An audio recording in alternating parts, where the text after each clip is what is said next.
Hi guys, time for Real Talk, LYNN Talk. And the topic today is sadness. I know that's super vague, but I wanted to talk about something that Instagram doesn't normally provide. And I know that Instagram usually is a place of curation, of perfection, of showing vacation and happiness and all that stuff, which is a part of life. And it's great and it's motivating, but no one actually ever talks about being sad. And when they do, they talk about it after the fact, when they overcome it, which is amazing, right? But I wanted to take the time to share, because what I learned in the past 2 weeks is vulnerability is courage. And I want to talk about my process, what I've been going through, and what has helped me, and maybe that will help you. Okay, so an interesting way that sadness or problems was brought up to me by a really good friend of mine today was that we look at sadness or obstacles as problems. Problems require fixing. Problems require evading, running away from.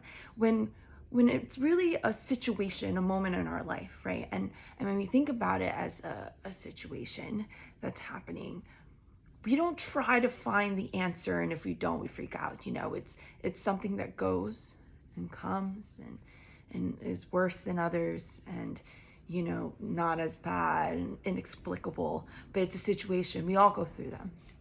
So that's why I like to call them situation of sadness.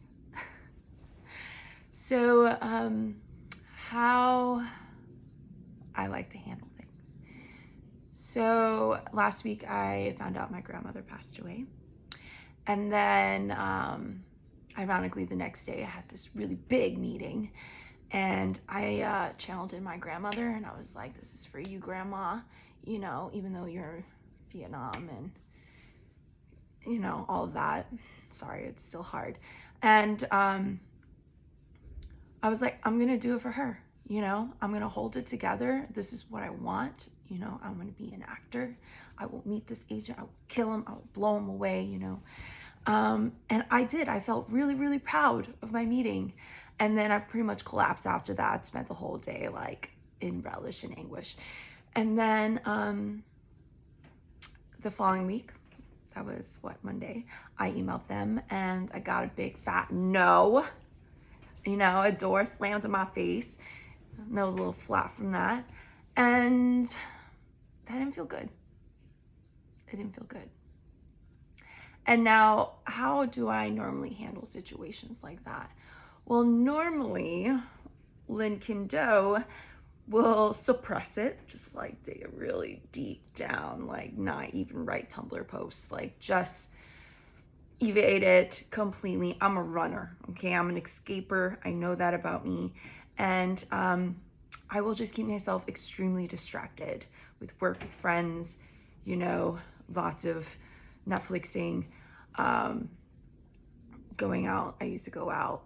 If back in the day, guys, homies, if I was going out and drinking a lot, there was probably something wrong, okay? And I didn't want to do that. I'm older. I understand. I'm super self-aware, and that's where it begins, with being incredibly self-aware. I knew how I used to do things, and I wanted to do it differently, because the last time I dealt with loss, I didn't deal with it until a random day 3 years later, and it was so inappropriate at that timing, and I couldn't grieve properly. And so I knew I wanted to do it the right way, the best way I knew how, at least try. So step one is to confront how you've dealt with it and tell yourself, how you want to deal with it this time. It could be as simple as, I want to deal with it better. I want to suppress less. So don't suppress, Lynn Kim Do. That was my thing. The next thing was to open up. I think it's so important to share. Like I said earlier, vulnerability is courage. I still had work. I still had a lot of things going on. And so a lot of it was putting a really brave face and just going through my day.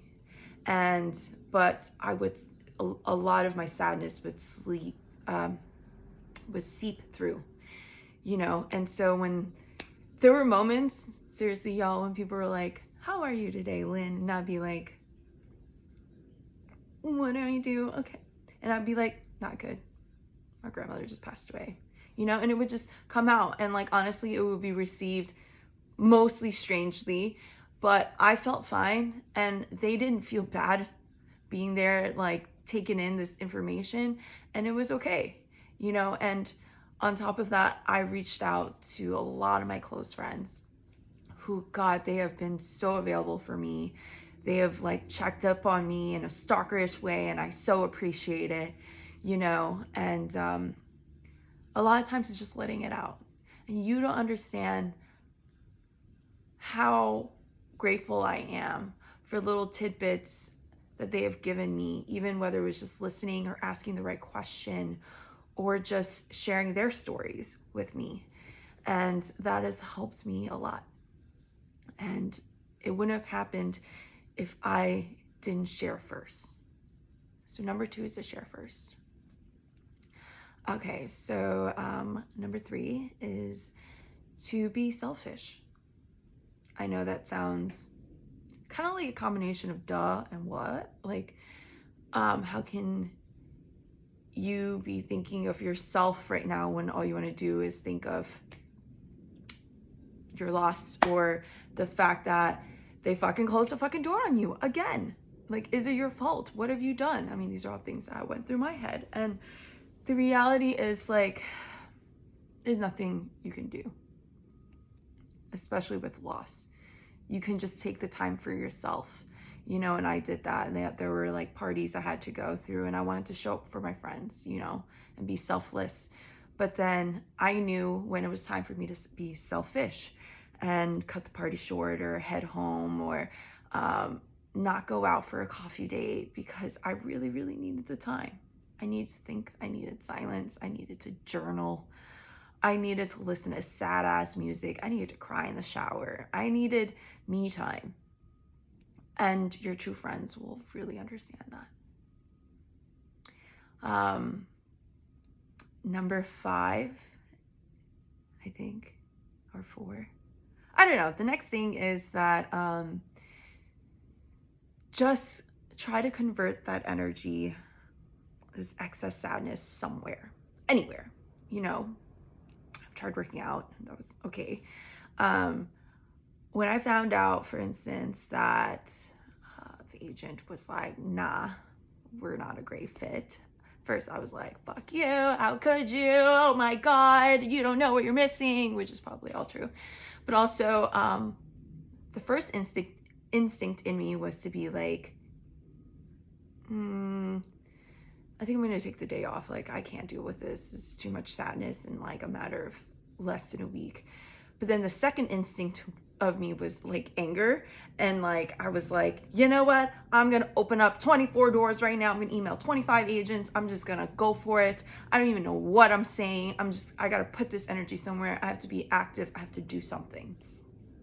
So, I suggest trying to explore different ways of putting that sadness, that energy, whether it's active or, planning a day to be creative and, think about things that make you happy.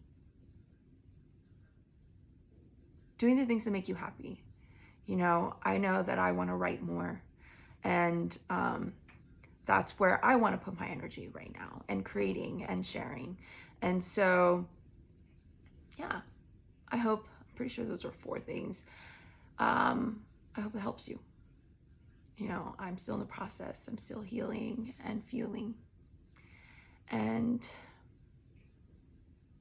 oh wait, I forgot the number 1 thing. Tell yourself you're going to be okay. I know the most unenjoyable thing is the process and the journey. Because you got to remind yourself of the things you have been through and that you've gone through and completely been okay with, like at this moment, something in the past, right? You've done that. Bitch, you did that.